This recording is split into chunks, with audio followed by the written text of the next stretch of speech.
to the Experience Darden podcast. I'm your host, Brett Twitty, and you are listening to a new episode. On this episode of the podcast, I'm excited to feature my conversation with Robyn Swift.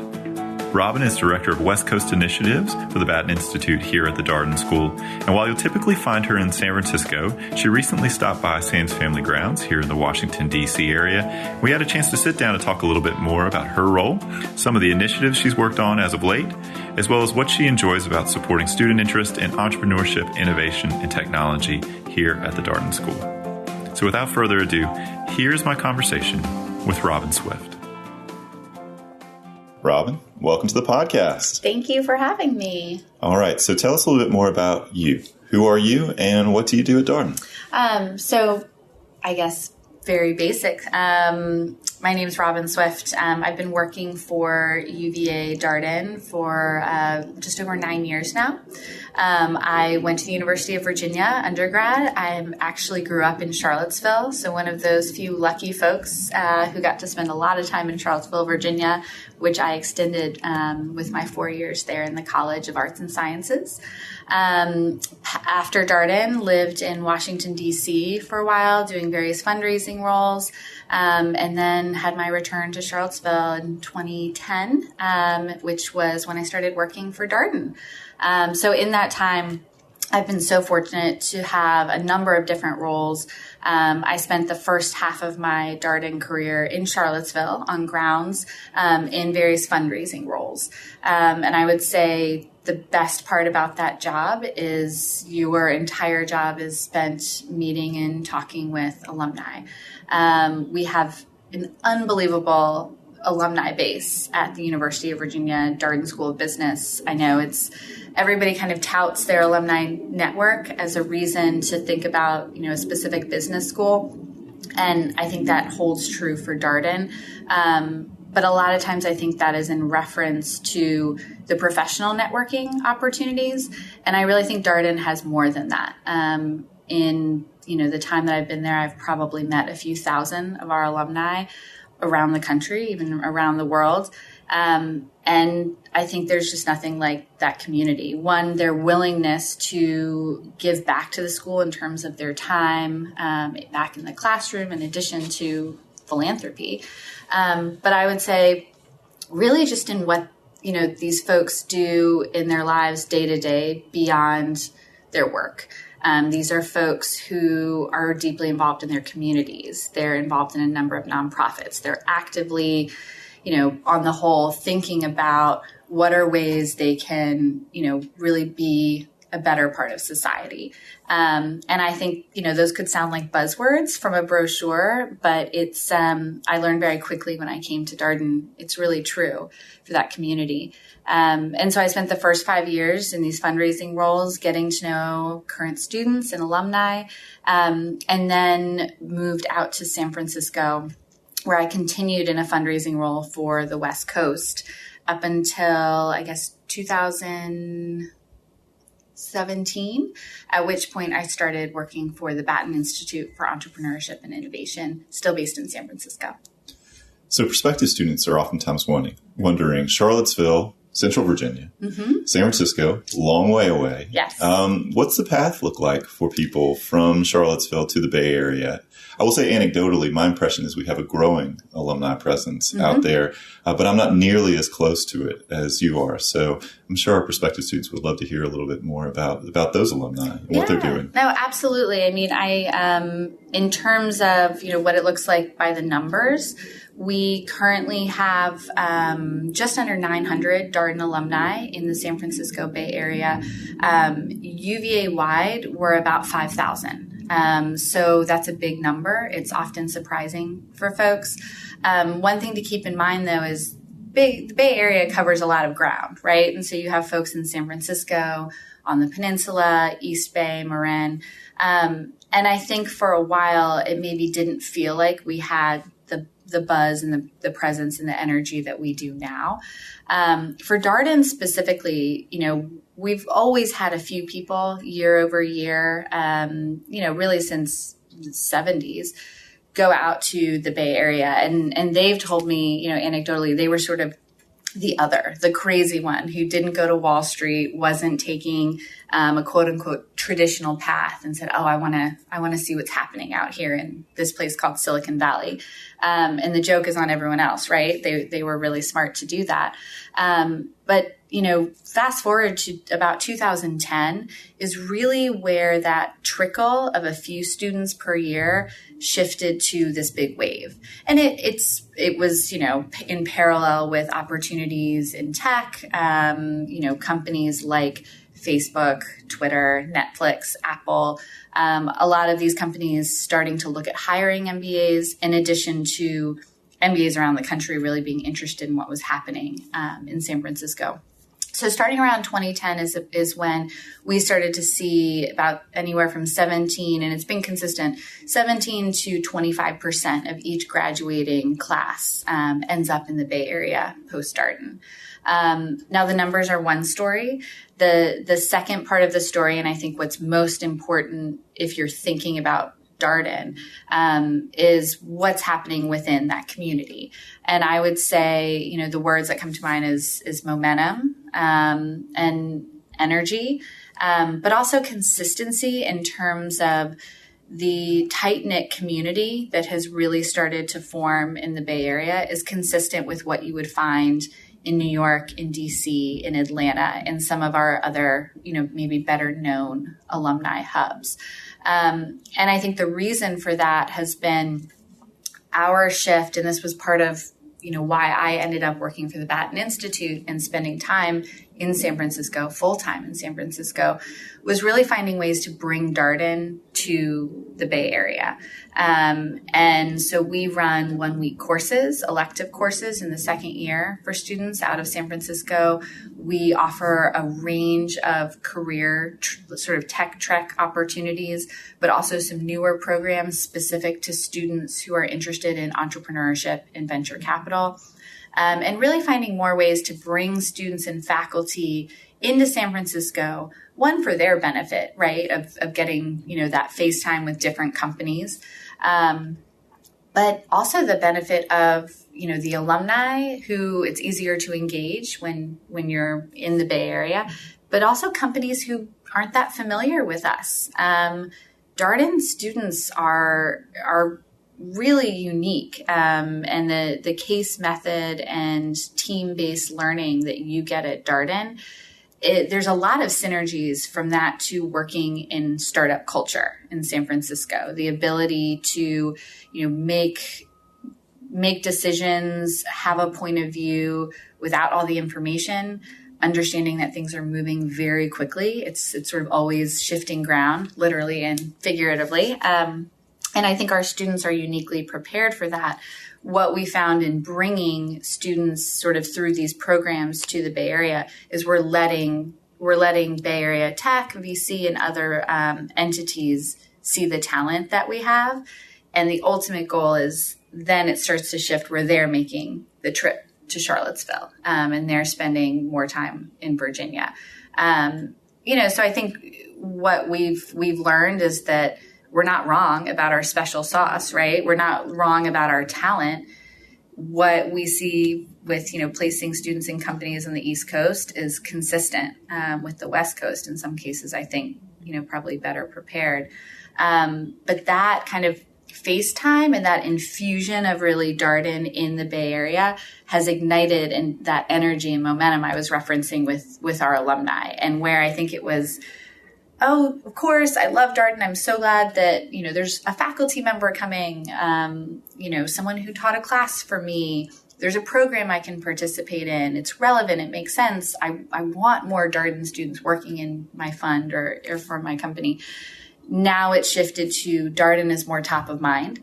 And that's really the ultimate goal, right? And this idea of, you kind of want this super highway that's happening in that 3,000-mile stretch from Charlottesville to San Francisco, particularly given that, business these days, you can, I look at me, I'm out there and, you can work virtually and business is global, right? And so San Francisco and Charlottesville, it's only natural that we have a tighter connection between the two places.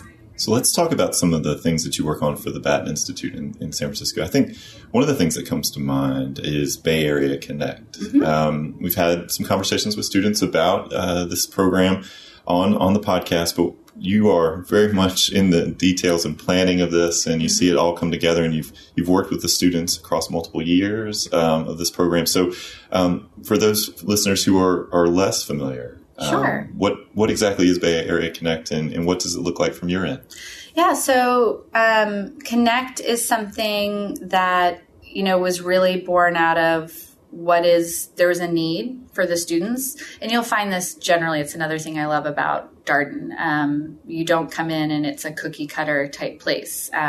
We adapt, I think, very well to the needs and interests of our students, right? That's really what we're here for.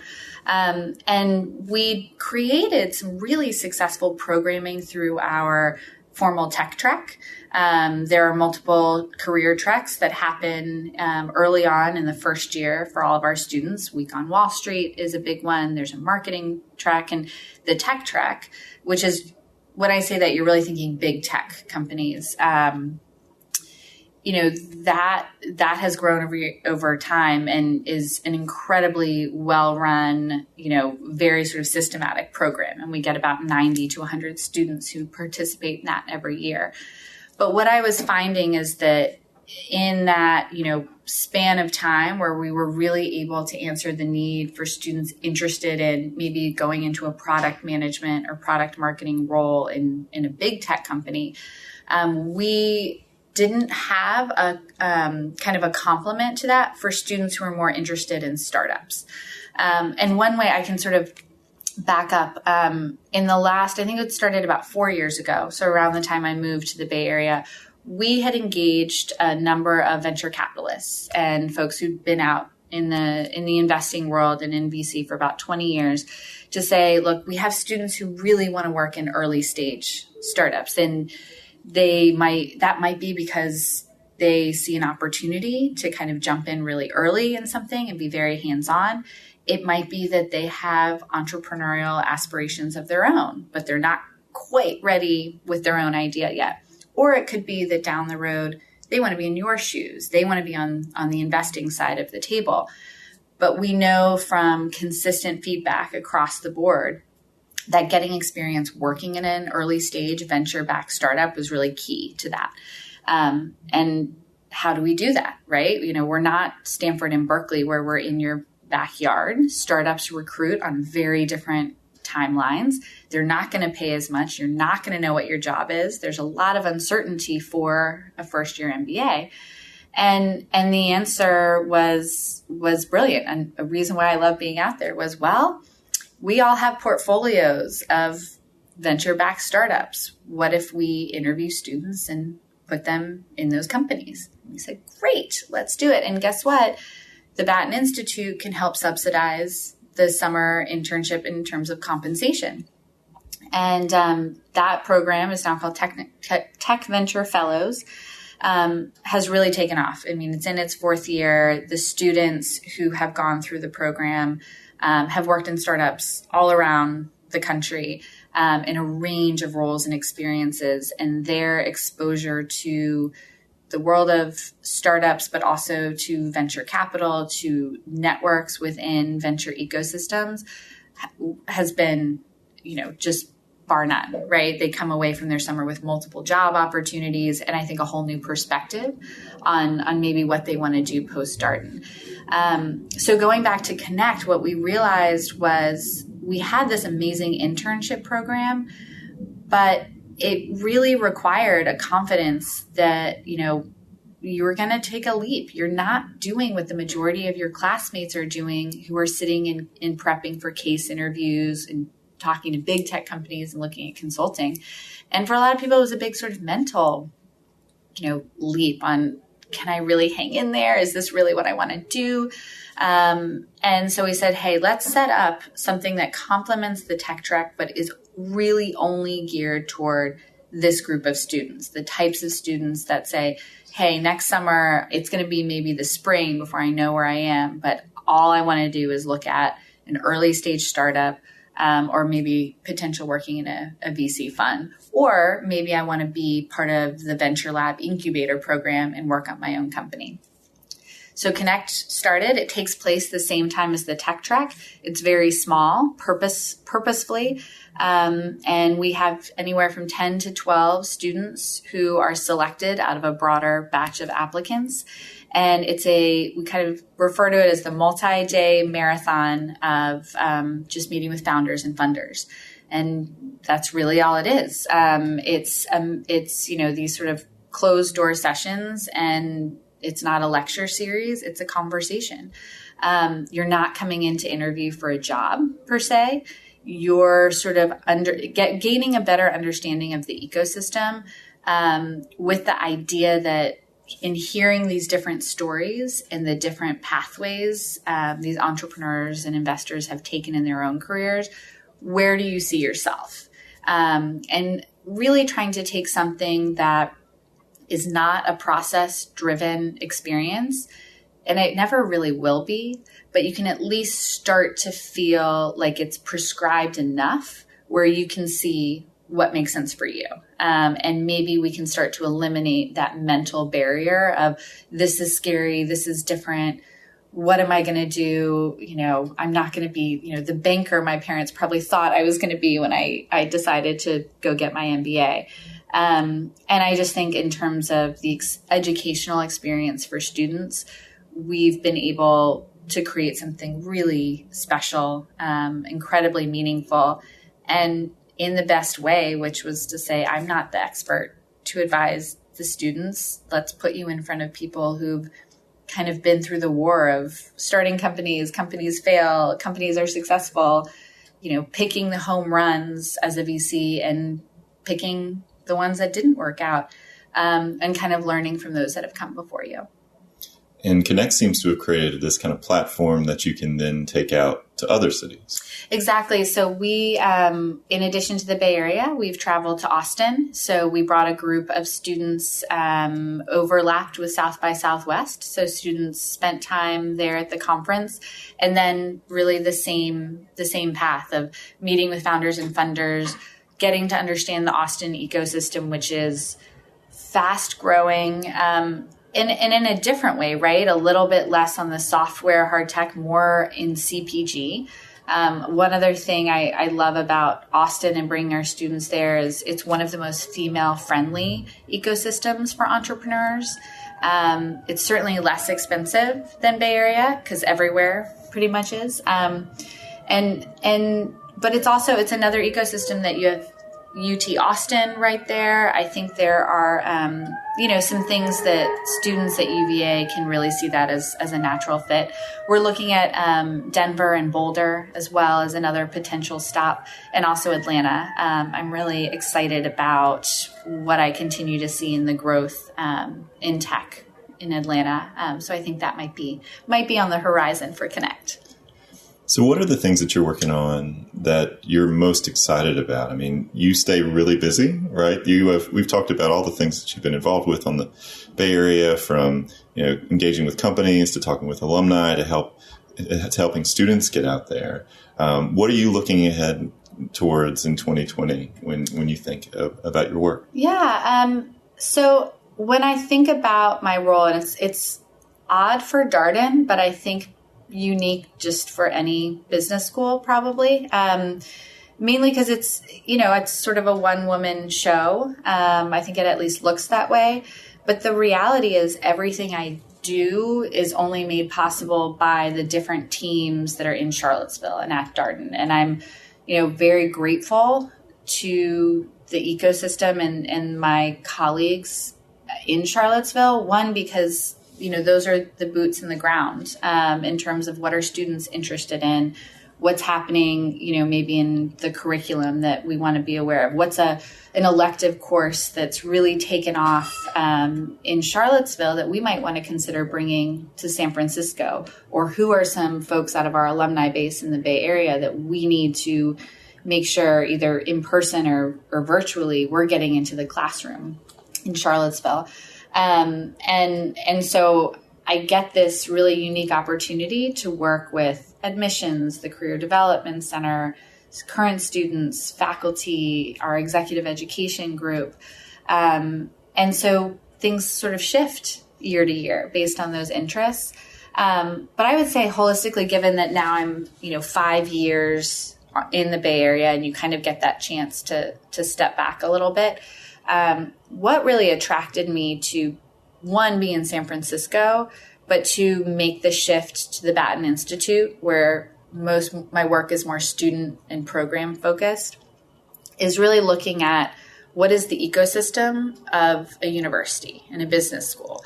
And it's, you can kind of draft it as in a sort of ongoing cycle, which is you start having conversations with prospective students, and not just about Darden, right? It's, if you're going to take 2 years out of your career for business school, you should know why. You don't have to know exactly what you want to do, but that's an investment of time far outweighs the investment of dollars. So know why you want to go and have those conversations. And we have with future year programs, the full-time program, the executive MBA program, there's a lot of options and a lot of, ways you can really see yourself coming to a place like Darden. Then you have the current student experience, and how can we enrich that through programs like Connect or internship programs like Technology Venture Fellows. And then you graduate and you're an alum. And I think for some places you graduate and maybe you come back to a reunion now and then. You certainly, get asked to give back to your university. It's not really the same for Darden. Some people, it's really just a continuation and an evolution in your relationship with the school. Maybe you teach a class. The internship programs I mentioned are sponsored by alumni. Darden Connect happens because alumni make introductions or they host the students. Same with our tech treks. We have alumni mentors who help these early stage companies going through the incubator. There's a lot of different touch points you have in that space. As an alum, you may also end up in a position where you can hire current students into internships or students out. So you are directly kind of contributing back into that ecosystem. Or you may have employees that start to think about business school and you have that opportunity to talk to them about Darden. You have kids that might want to start thinking about business school. And so you kind of come back full circle to that prospective student, piece of it. And I basically get an opportunity to touch every point in that cycle, right? And I think for the Bay Area, it's really been the key to developing more momentum, but really having a more cohesive alumni, sort of community feel in a really big place. So I'm excited about continuing to broaden that and take some of these programs, which we now have are fairly turnkey really for students, and really see what we can ignite on the alumni side. If you can't, spoke in one program, can we get you as part of a series? Can we start to amplify some of these internships that are taking 5 to 10 students a year and bring that, maybe double or triple those numbers? And what will it take to do that? One thing that, sort of one element to that we've started to do, and I think there's even, new opportunities afoot right now, is expanding beyond just the Darden alumni community and really reaching out to the full University of Virginia community in the Bay Area. You have a School of Data Science, a fantastic engineering school, still a relatively new president of the university who has big goals and aspirations for the school. And I think there's this opportunity to say, look, when you're 3,000 miles away, it's not really about Darden or comm or engineering. It's about the University of Virginia. And I think there's a huge opportunity for Darden students to tap in to that greater network. One other thing that, because I'm so excited about it, that I'm really happy for in this coming year, goes back to the alumni engagement piece, but really the multiple ways you can engage. 2 of the venture capitalists from our alumni base who have been instrumental in teaching classes, sponsoring these internships I've mentioned, have now decided to create a later stage investment fund. And the nuance to the fund is that the two partners will be donating their profits, their personal profits, back to Darden and to UVA. The fund is unaffiliated with the university, and limited partners, well, it's profit seeking, so the limited partners will take home their carry.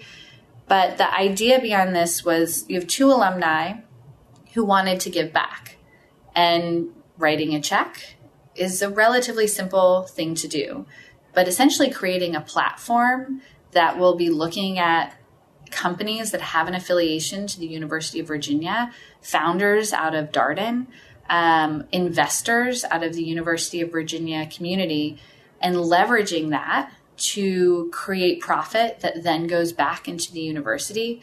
That's an incredible thing, not only for two people to do personally in their philanthropy, but if you think about the future of what entrepreneurship at Darden can mean, if this idea, which right now that's what it is, an idea, is successful, that's a whole new level of opportunities in terms of the brand and what we could maybe do in entrepreneurship and innovation at Darden.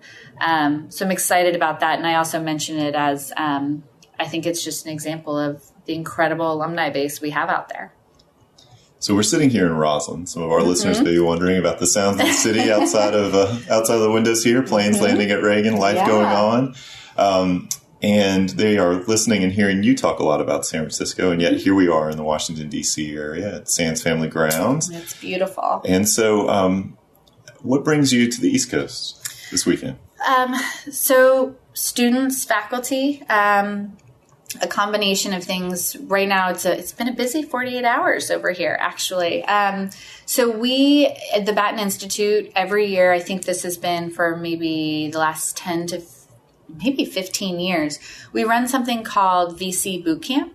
And this, again, it falls in that category of what, if you are interested in entrepreneurship or venture capital, how can we make it feel like a more prescribed pathway in terms of your education and exposure to the industry during your Darden experience? So Venture Capital Bootcamp is an opportunity, mostly first-year students, but some second-year students participate.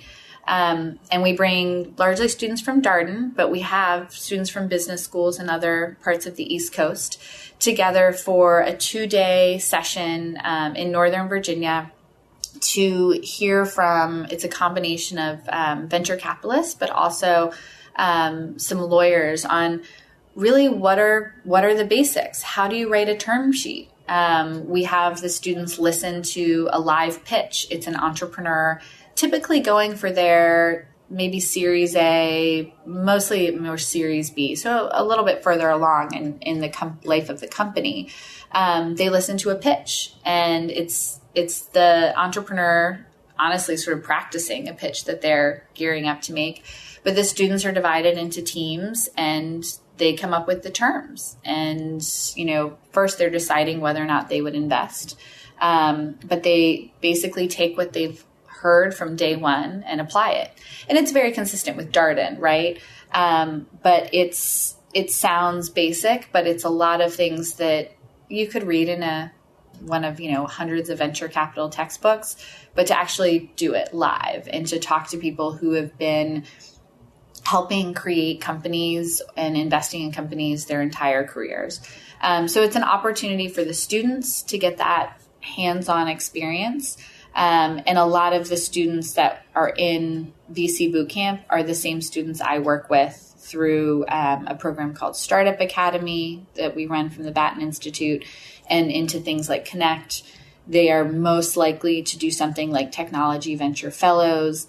We also offer something called the Mayo Fellowship, where students apply, but it's to actually work in a venture capital fund for their summer internship. So there's consistency really in the group, the audience. So it's another opportunity for me to have a touch point later in the year. It's been a few months since Connect, and really just see where these students are in their internship search, and really the headspace around, okay, what do I think I want to focus on going into my internship and then my second year at Darden. Complementing that, I have, I guess it's part of what we were saying earlier on the goal of really trying to then get alumni to come here. A VC who's a Darden 93 alum out on the West Coast is here in DC to teach in both VC bootcamp. So we always ensure that there's a East Coast, West Coast perspective on venture capital. But he's also spending time with our executive MBA class that is here this weekend in Roslyn. And one reason for Roslyn, in addition to the fact that this is a beautiful space, I mean, we're looking out across the Potomac literally looking out over Washington, D.C. We now have an opportunity to make one flight instead of two by coming to D.C. and instead of all the way to Charlottesville. So it's a nice opportunity for some of our folks who do business on the East Coast or, quite frankly, just don't have a ton of bandwidth in their schedule to fly in, spend some time here in Roslyn. And I also love the fact that now, you have that opportunity for folks in the residential MBA program to spend some time with our executive MBAs. Because at the end of the day, you're all ending up in the same alumni network and you all benefit from knowing each other. And then I will head to Charlottesville for a second year elective course. It's a new course by Professor Mike Lennox, Strategy in the Digital Age. And we have 3 partners and founders of a venture firm in Palo Alto who will be flying in to teach one of the classes. So very exciting and starting to see a little bit of that, clear pathway between Charlottesville, Virginia and Silicon Valley. So I think we know as people who work with Darden students, there's a lot of potential career paths out of Darden. And it's been one of those sort of consistent messages, I think, through the podcast interviews. Try to talk with students who are moving in a lot of directions. But as you note, there's been a rising interest in technology. And one of the things that you said that struck me was that employers are starting to pick up on the special sauce of Darden. And I wonder, what do you see as sort of, if I'm thinking about Darden in tech, where do you see Darden students really differentiate themselves, as they look at careers in technology? What do they bring to those firms? And what are you hearing from employers about the students that they hire? So well, first, very positive. And that's since the time, certainly I've worked at Darden, but one, kind of consistent element and feedback from the school has been, no one ever just takes one Darden student. You take one and you consistently come back for more. And it's just been a newer trend out on the West Coast. I think distance has been a factor. But also, a lot of tech companies were really more focused on their technical teams and engineering, less so certainly in the early days in business school students. I think that's changed, one, just based on scale. Companies have a lot more money to work with. They also have more needs in terms of leadership, strategy. It could be HR, it could be in finance. But you're also seeing companies earlier in their life cycle starting to think about the needs in those areas I just mentioned. I think, one, because they're getting a lot more money earlier. Seed and Series A rounds look very different today than they looked, 10, 15 years ago. But I think they're also looking at some of the big tech giants and the struggles that those companies are currently going through. And you hear more and more sort of debate and commentary around how could this have been avoided, right? And that potentially there was too far of a lean into what was happening on the tech side and not enough discussion around the consequences, right? And you hear this a lot right now in social media. But there's also, as with machine learning and AI, very top of mind, and we talk about it a lot at Darden, who is the best person to make these decisions? How are you using a consumer's data? What does that look like?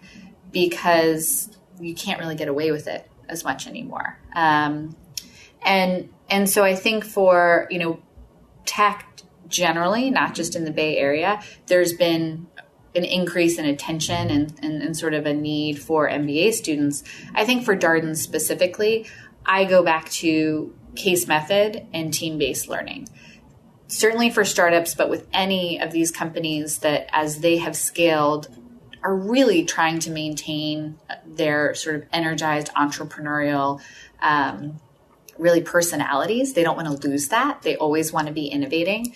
And so to have people who are comfortable working in teams and that everything doesn't start with I, and it's not about the all-star, and it's about leaders and managers on teams deliberately choosing people or partnering with people who have a very different perspective because they can appreciate, and I think you get this a lot from the learning team, but also in your section, you need the people who think differently.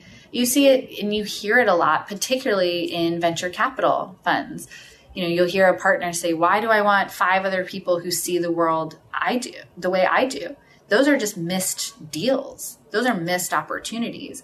You want to have this sort of, range and complementary skills.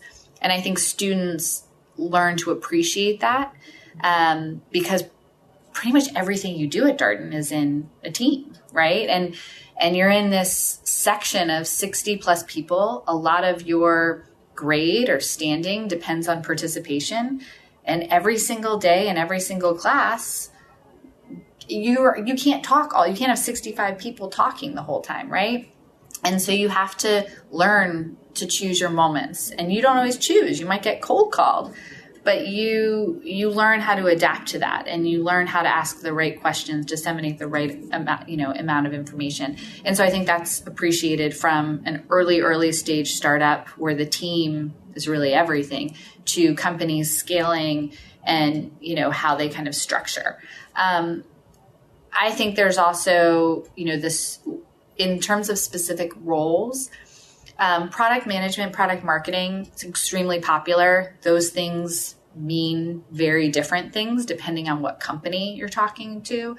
And that's, again, why we do a lot more on kind of the career development side around tech, because you really have to do a deep dive to understand, a PM at Amazon is going to be different from a PM at maybe Uber. But I think, largely where our students have found successes in really the strategy and operations side on the bigger companies. And I think part of that is, again, what's baked into the curriculum. I think also there's a leadership component. And it's the team-based learning and sort of that understanding of I have to be real with what I know and what I don't know that produces better leaders. And we have obviously a lot of leadership classes, but if you take a step back and look at the Darden curriculum as a whole, ethics, strategy, leadership is a component of it's in accounting. I mean, it's in every single class that we teach. And that's where sort of in those team management, strategy, operations, leadership roles, I think, we're seeing our young grads excel there. And that's just going to continue to accelerate going forward. So we've talked to Sean Carr on the podcast. We've had David Tuvey on the podcast. We've got a whole slew of people to also invite. It's been great having you here to talk about everything that you're doing on the West Coast and obviously bringing the West Coast to the East Coast. So for our listeners intrigued about Darden's presence in the Bay Area, all that's happening out there, any suggestions as to next steps, how somebody can learn a little bit more about some of these programs or people or clubs, organizations you might encourage them to reach out to? Sure. I think, one thing to keep in mind, which sometimes surprises folks, is the response rate that you will get from Darden alumni, and University of Virginia alumni as well. I had a student a few years ago who commented, I think there's a special bat signal that's attached to an email or phone call from me to a Darden alum because they always respond. It never feels like a cold call. So I think, leveraging that, our website, we feature a lot of alumni. It's a robust alumni community. And so there's a lot of resources there and seeing those names and reaching out to those folks. I think it doesn't have to be Bay Area. But regardless of any, which major metro area you're in, we have LinkedIn groups, we have really active chapters. I think the first point is always our admissions office. I mean, we have an incredible admissions team that has been at Darden, for many years. They know the place inside and out. But also, having been there for a while, know our alumni. And I think so that's always really the best starting point. I think if you have an opportunity to go to Charlottesville and be there in person, it's not something you have to do. But I think for most people, there's magic in the environment that you're in. Charlottesville is really an incredible place. I pinch myself that, my job is to spend 90% of my time in San Francisco and the other 10% in Charlottesville, Virginia. I'm incredibly lucky. And so I think that visit, attending a class, really talking to faculty and students, if you have the opportunity to do that, I certainly encourage it. But if not, scouring LinkedIn, again, going back through the website, reaching out directly to whether it's me, my colleagues in the Batten Institute. What we can do is obviously have those conversations with you, but the best people for you to talk to are going to be those alumni. And again, they are receptive to it. Darden is an experience that they treasure. And it's, again, you're coming in on that cycle of you're getting your first opportunity to experience this amazing alumni community just while it's maybe a glimmer of an idea that you might want to think Darden. Well, Robyn, thank you so much for taking time on this busy Friday morning for you. It's been great catching up. I know we've talked about this podcast for a while, so it's nice. It only took a year, right? You know what? In podcast time, that's no time at all. So thank you so much, and safe travels back to the West Coast. Thank you. And that was my conversation with Robyn Swift, Director of West Coast Initiatives for the Batten Institute here at the Darden School of Business. As always, if you have any comments, suggestions, requests, anything you'd like for us to cover here on the podcast, we're all ears. We can be reached at Darden, that's DARDEN, @virginia.edu. And until next time, thanks for listening.